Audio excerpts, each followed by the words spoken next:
Eh bien, écoute, comment décupler d'agilité dans son organisation grâce au super pouvoir du digital?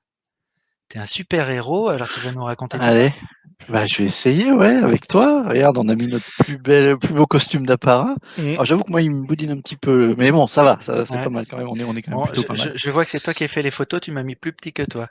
Comme quoi j'ai moins de Ouais, bah, pouvoir que toi, c'est ça?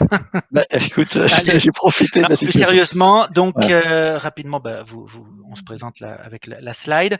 Mm. On est quand même à l'aube d'une nouvelle ère et je pense qu'assez vite, il faut que tu puisses nous présenter tout cela et poser le contexte de telle sorte qu'on puisse assez directement voir comment être plus agile avec son digital. Absolument, mais peut-être juste avant, tu vas préciser à nos invités qu'il y Ah, a un petit quiz qui va leur être proposé. alors, à mi-parcours de la presse, effectivement, alors pour ceux qui étaient ce matin, ils vont être dans les starting blocks, mais à mi-parcours de la presse, effectivement, vous aurez 3 questions qui sont sous forme de QCM. L'idée étant d'y répondre le plus rapidement possible. Et puis après, le groupe Plénitude prendra le relais pour eh bien, en fait, remercier ceux qui ont répondu sous les meilleurs délais.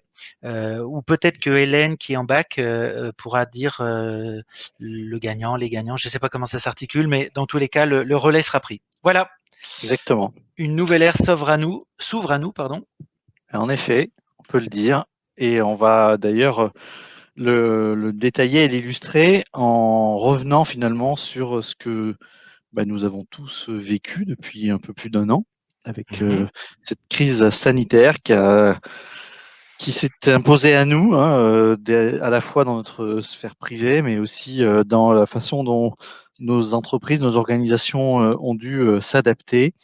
Et donc, c'est quand même quelque chose qui a changé fondamentalement la manière dont on va opérer nos activités professionnelles. Et d'ailleurs, on a pu souligner très rapidement avec l'arrivée de cette crise sanitaire qu'il y a eu un impact très fort dans la demande autour de technologies et de solutions digitales.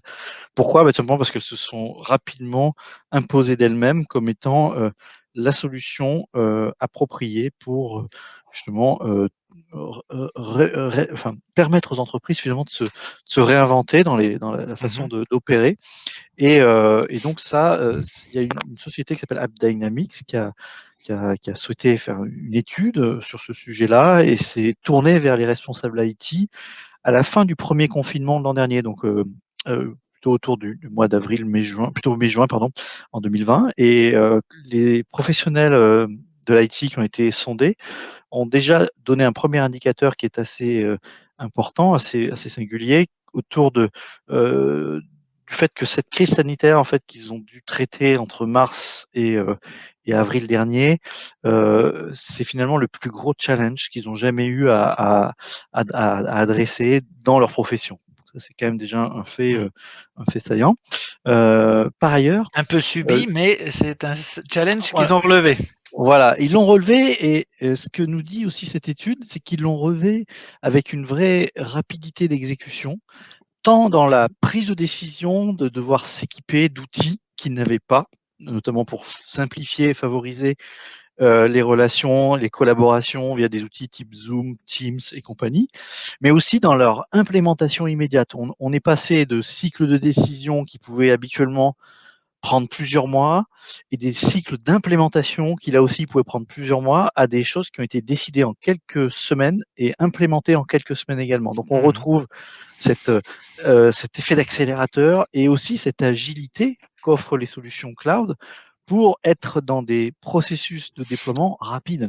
Donc ça, c'est quand même Bon, assez intéressant à c'est relever. plutôt vertueux, hein. On acte plus rapidement et on implémente Exactement. facilement. Ouais. Définitivement. Donc au-delà de ça, ben, je pense que la slide parle d'elle-même. L'état de l'art à date, c'est quand même encore pas tout à fait complètement digital, hein. Non, il y a un paradoxe absolument qui est assez important à relever aussi, c'est que on a d'une part ce phénomène d'accélération qu'on a observé sur certains types d'outils digitaux en lien direct avec la crise sanitaire, et de l'autre, quand on regarde, quand on fait la photographie finalement de la situation des entreprises en termes d'équipement, notamment autour de leur système d'information et de leurs solutions de gestion, on est sur finalement un panorama qui met en évidence plus de la majorité finalement des entreprises françaises qui sont aujourd'hui outillées avec des ERP ou des solutions de gestion Mmh. qui ont plus de 10 ans de mise en de déploiement. Donc ça veut dire des solutions qui technologiquement sont quand même sur des techniques et des outils qui sont quand même pas vraiment up to date et qui clairement ne permettront pas de les engager dans leur propre transformation digitale. OK. Donc on Donc a là, ce, ça laisse ce quand même gap. une belle trajectoire au groupe Plénitude, hein, pour le coup. Exactement, il y a un peu de travail à faire pour moderniser cet équipement auprès OK, de leurs clients. Tout à fait. ça marche. Donc OK et donc là, on est sur la donnée. Quels enjeux autour de la donnée, aujourd'hui? Ben, on vient de parler de ce phénomène de transformation digitale, de ces nouvelles technologies qui sont un Ouais. formidable levier d'accélération pour les entreprises. Mais il y a aussi un phénomène sous-jacent qui est aussi lié au digital, qui est l'explosion des données, le nombre de données disponibles qui a augmenté de manière exponentielle. Mmh. Plus de 60% des données que devront consommer les entreprises dans les prochains mois seront des données qui proviendront de sources externes. C'est-à-dire qu'on ne pourra plus, dans un monde moderne, se contenter des seules données que fournit l'ERP. Il faudra aller en chercher ailleurs. Et C'est la ça, on peut le mettre en mondialisation de la data, en fait. quelque part. Il y a l'open data et puis il y a aussi ce phénomène des objets connectés. On prévoit 80 milliards d'objets connectés qui proposeront de l'information en temps réel sur des choses qui se passent chez les clients, chez les fournisseurs, dans l'entreprise et qui vont donner une information hyper pertinente aux entreprises. Donc il va falloir être capable d'aller récupérer cette donnée et Mmh. s'en servir pour prendre les bonnes décisions. Avec un autre point singulier, 90% des nouvelles données créées dans les 10 dernières secondes, ça veut dire qu'on est passé vraiment complètement dans une ère du temps réel et on a besoin d'avoir l'info au moment immédiat où on en a besoin. On n'a pas Mmh. envie d'avoir la donnée qui date d'une semaine, elle est périmée. Donc ça, c'est important, ça veut dire qu'on a besoin de cette connectivité, d'aller chercher l'information, mais on a besoin de l'avoir tout de suite. Ça, c'est La important. donnée donc n'est pas seulement chez moi, elle est enfin en nombre énorme et et en plus Et elle se crée de manière en temps réel. voilà, Donc on a c'est besoin quoi d'avoir des flux. l'impact sur le système d'info et comment réagir à cela? Comment, justement, profiter quelque part de cette conjonction pour être plus agile et savoir profiter pleinement du digital? Bah, ça passe clairement par des nouvelles générations d'outils de gestion qui commencent à Mmh. émerger. Et du coup, cette nouvelle génération de solutions, elle repose en fait complètement le cadre à la fois de l'approche technologique qui est en support, mais aussi de l'approche commerciale dans le sens où on passe d'un ancien monde où finalement on allait privilégier une concentration de fonctionnalités autour d'un intégré et on privilégiait finalement la richesse fonctionnelle, quitte à avoir finalement plus de fonctionnalités que ce dont on en a besoin réellement. Et donc, on était dans cette course infinie et perdue vers toujours plus de fonctionnalités. Mais au final, quand on regardait objectivement l'usage qui en était fait par les clients, souvent on avait des taux d'utilisation des solutions qui étaient quand même assez pauvres. Mmh. Eh ben, on abandonne ce schéma qui est complètement dépassé. Et aujourd'hui, le focus, il devient beaucoup plus guidé sur l'usage réel et la flexibilité qu'on veut avoir pour activer les bonnes fonctions au bon moment quand on en a besoin. Et on passe sur un modèle plutôt d'ERP composable versus ERP intégré qui va permettre de finalement d'activer le fonctionnel uniquement là où on en a besoin et finalement de venir connecter les applications, les fonctionnels au gré des besoins plutôt que d'avoir un arsenal dans l'inventaire de fonctionnels qui sert à rien finalement. Donc c'est ça D'accord. la tendance de fond. OK. OK, OK. Alors concrètement, si on devait un tout petit peu expliquer cette nuance parce elle est quand même assez structurante et importante à bien intégrer. Si on devait comparer finalement les approches un peu historiques, traditionnelles autour des ERP qu'on a connues sur le marché jusqu'ici, et on va les appeler ici, ce que j'ai mis à gauche, l'approche ERP modulaire. C'est déjà une approche plutôt d'ERP avec un référentiel de gestion unique qui fait qu'on factorise quand même tout un ensemble de paramètres et de référentiels pour l'ensemble des besoins fonctionnels de l'entreprise, avec cette capacité à couvrir tous les besoins de l'entreprise. Mais après, on va retrouver une logique de module fonctionnel qui permet finalement d'activer dans l'ERP les briques fonctionnelles dont a besoin l'entreprise. Donc on peut avoir dans ce cadre-là du CRM, de la gestion commerciale, de la finance, de la trésor, enfin, etc. Je ne vais pas les citer tous. Et donc on a cette modularité quand même, c'est quand même pas non plus quelque chose de trop rigide, mais qui s'articule autour des modules fonctionnels proposés dans l'ERP. C'est un peu Et prédéfini, quoi. c'est un peu prédéfini, tout à fait. Alors, il y a une petite nuance que je vais apporter quand même dans ces approches modulaires qu'on retrouve sur des ERP de génération un peu plus ancienne, c'est qu'il y avait quand même déjà une première volonté d'ouverture Oui. qui se traduisait à deux niveaux. C'est-à-dire, il y avait un premier niveau qui était la capacité de customisation, de personnalisation du fonctionnel avec ce qu'on appelle du développement spécifique, mais souvent, les capacités étaient quand même relativement limitées, et notamment dès qu'on voulait travailler en contexte cloud, SaaS, souvent c'est dans ces situations-là que les capacités de personnalisation étaient un petit peu réduites. Et puis il y avait un autre angle qui était l'ouverture vers des applications complémentaires qui pouvaient venir étoffer, élargir le scope de l'ERP. Et ça, traditionnellement, quand ça se passait, bah, c'était souvent une démarche qui était initiée par l'éditeur qui propose cette ERP et qui allait solliciter tel ou tel éditeur complémentaire et prévoyait avec ce dernier le connecteur spécifique qui va permettre de faire que les deux applications discutent en bonne intelligence.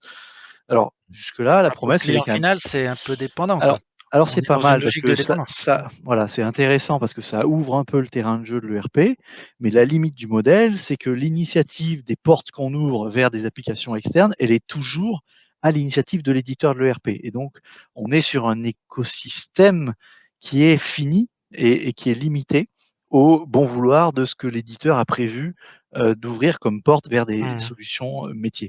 Donc c'est un premier pas vers de l'ouverture, mais on voit bien que on a touché des limites très vite sur la largeur offerte autour de cet écosystème. Et on va par opposition maintenant regarder qu'est-ce que ça veut dire quand on parle de ces ERP de nouvelle génération composables en termes d'approche. Donc on reste quand même sur des approches ERP avec un référentiel de gestion unique. Ce qui va commencer à distinguer cette approche-là, c'est déjà cette logique de plateforme ERP. On est sur une solution qui a été nativement conçue pour être exposée en mode cloud dans le SaaS. Et donc, par différenciation avec les anciennes générations où on a souvent fait des adaptations techniques pour les rendre «sassables» entre guillemets, là, on est sur quelque chose qui va nativement endosser les capacités du cloud et son élasticité. Donc c'est très important pour ce qui va suivre. Donc ça commence déjà bien sûr avec le périmètre natif de l'ERP et il est matérialisé ici avec la tuile qui est à gauche en bleu. On l'a appelé application Cegid parce qu'on a considéré qu'on parlait de notre ERP ici. Et là, on va retrouver finalement dans cette tuile la même logique que ce qu'on avait à gauche avec les modules fonctionnels A, B, C, etc. C'est-à-dire qu'on va retrouver là les applications métiers proposées autour de l'ERP, telles que la finance, la gestion commerciale, le CRM, la gestion d'affaires, etc. Et là, encore une fois, on active à la carte les fonctionnels dont a besoin l'entreprise. Jusque-là, on va dire que on n'a pas encore vu la nuance entre la partie gauche et la partie droite. On va la voir déjà en s'intéressant à la tuile qui est à droite, qui s'appelle application partenaire, puisque là, Mmh.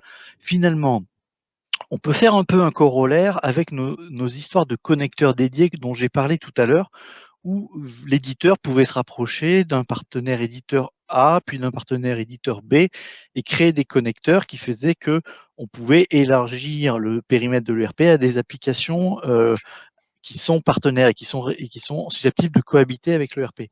C'est un peu la même histoire ici, sauf que là, grâce à la plateforme ERP qui ouvre le champ des possibles avec ses capacités en termes d'API, on a 100% du périmètre de l'ERP qui devient adressable par des API.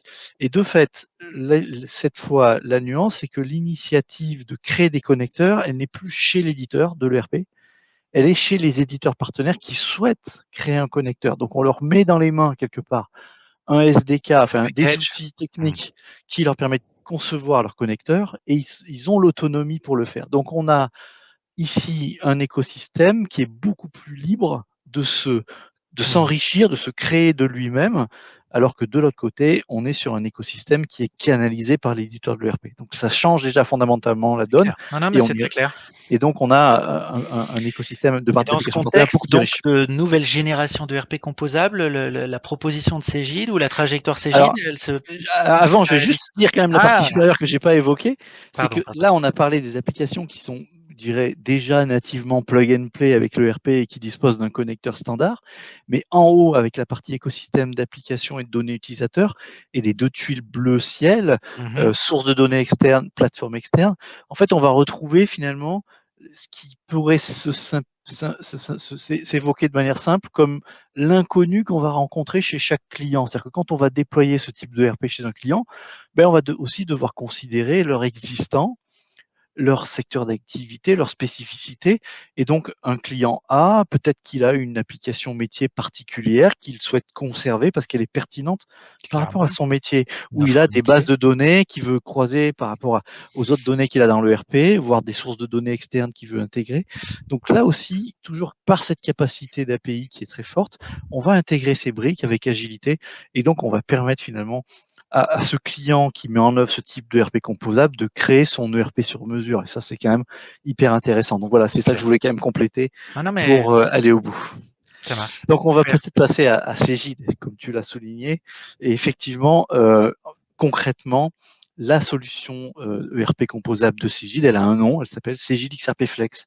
Et donc c'est vraiment cette nouvelle génération de ERP composable qui permet, comme écrit ici, d'expérimenter la liberté, c'est-à-dire d'avoir une solution qui permet vraiment de coller aux besoins de chaque entreprise et finalement de s'affranchir d'un certain nombre de contraintes techniques qu'on pouvait imaginer auparavant avec des solutions ERP beaucoup plus rigides.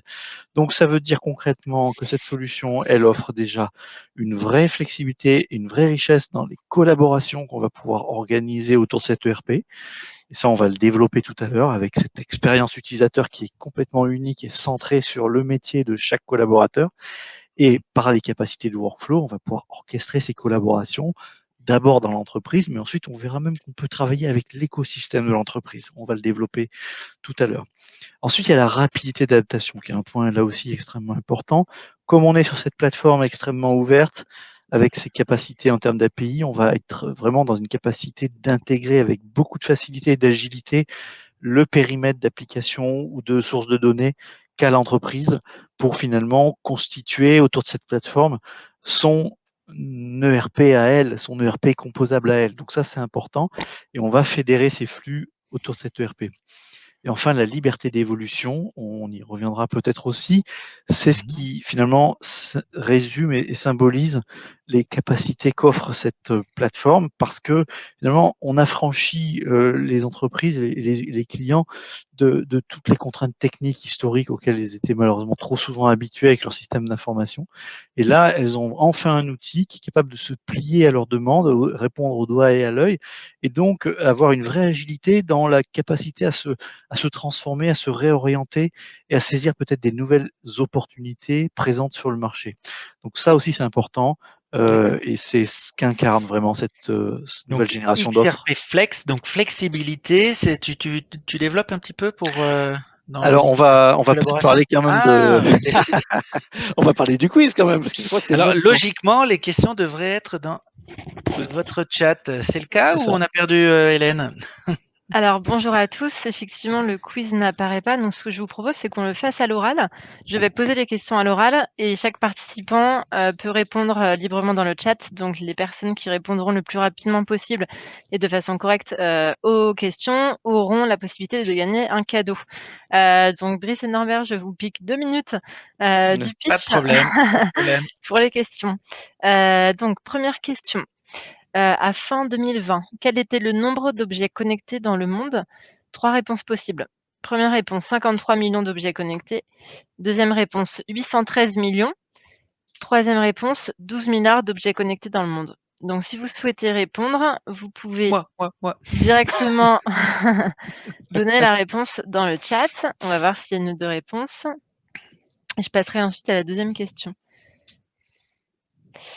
OK, il y a une, première réponse. Donc je répète juste la première question. À fin 2020, quel était le nombre d'objets connectés dans le monde? 53 000 813 000 ou 12 000 000?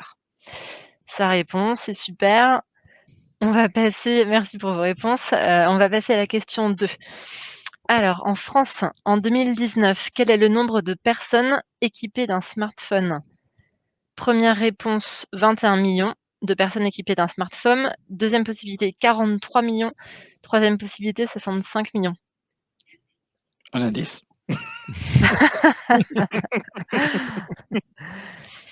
Ah, mais c'est ça un smartphone. Donc, vous pouvez juste mettre le numéro de la question avant de répondre. Donc, je répète, en France, en 2019, le nombre de personnes équipées d'un smartphone était de 21 millions, 43 millions ou 65 millions. C'est super, ça répond. Parfait. Allez, on va passer à la dernière question pour Ça pouvoir marche. reprendre la présentation.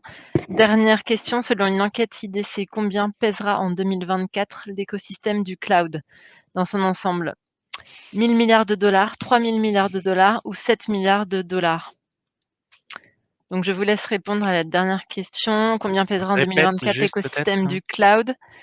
Ouais, 1 000 milliards de dollars, 3 000 milliards de dollars ou 7 milliards de dollars?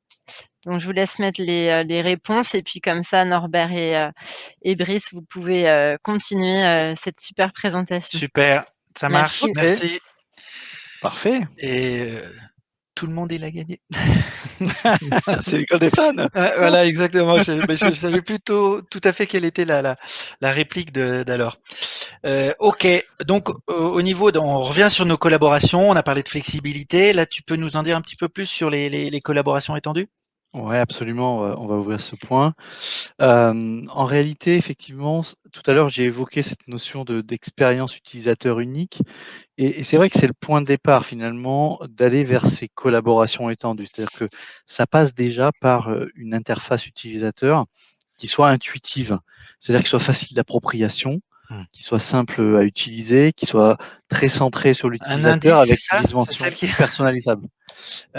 Donc ça, c'est fondamental parce que OK. c'est la clé d'adoption de la solution si on veut être dans un usage beaucoup plus répandu de cette, ERP nouvelle génération. Et donc aller vers les collaborations étendues, ça veut dire que, bien sûr, on va toucher un plus grand nombre de collaborateurs dans l'entreprise, mais, derrière, ça veut dire aussi que, pour, aller encore plus loin, on va être capable aussi d'intégrer parmi les utilisateurs de l'ERP des profils d'utilisateurs qui ne sont pas des collaborateurs internes de l'entreprise. Donc on va ouvrir à l'écosystème de l'entreprise, c'est-à-dire des clients, des partenaires, des sous-traitants, des fournisseurs, parce que finalement les collaborateurs de l'entreprise, eux-mêmes, dans leurs interactions au quotidien, ils ne sont pas que en interaction avec d'autres collaborateurs de l'entreprise.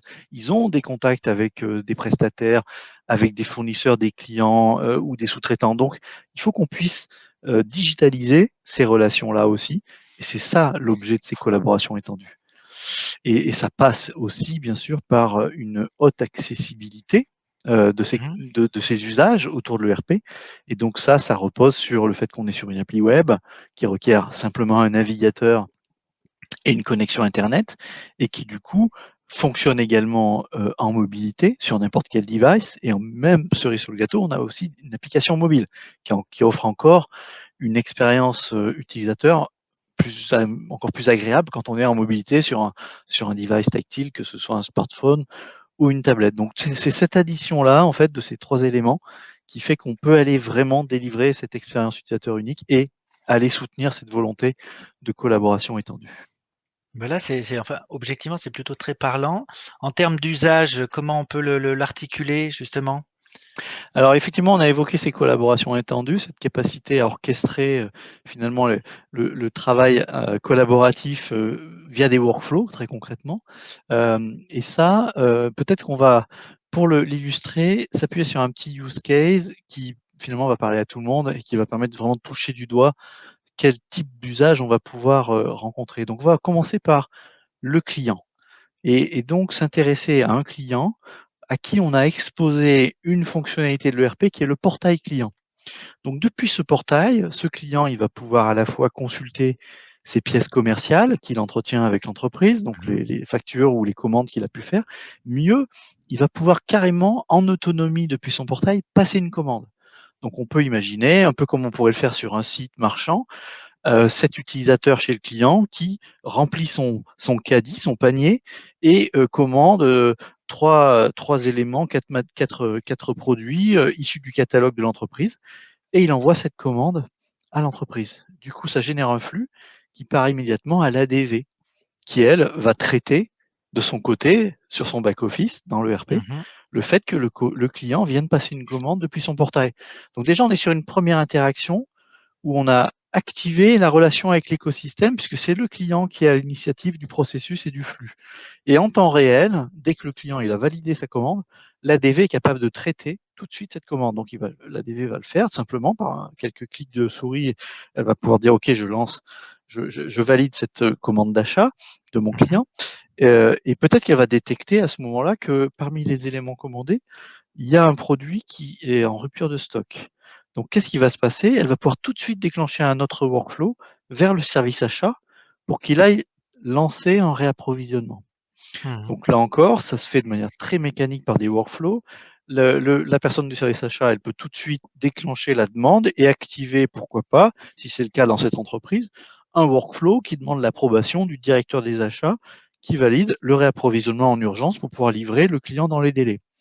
Pas de chance. Le directeur des achats est en situation de mobilité puisqu'il est parti en rendez-vous. Ben, qu'à cela ne tienne, on va aller le chercher en mobilité sur son smartphone et on va lui demander directement sur son téléphone portable Son qu'il visa, active, OK. qu'il valide, qu'il fasse Mmh. l'approbation sans être pour autant obligé de revenir au bureau pour faire ça.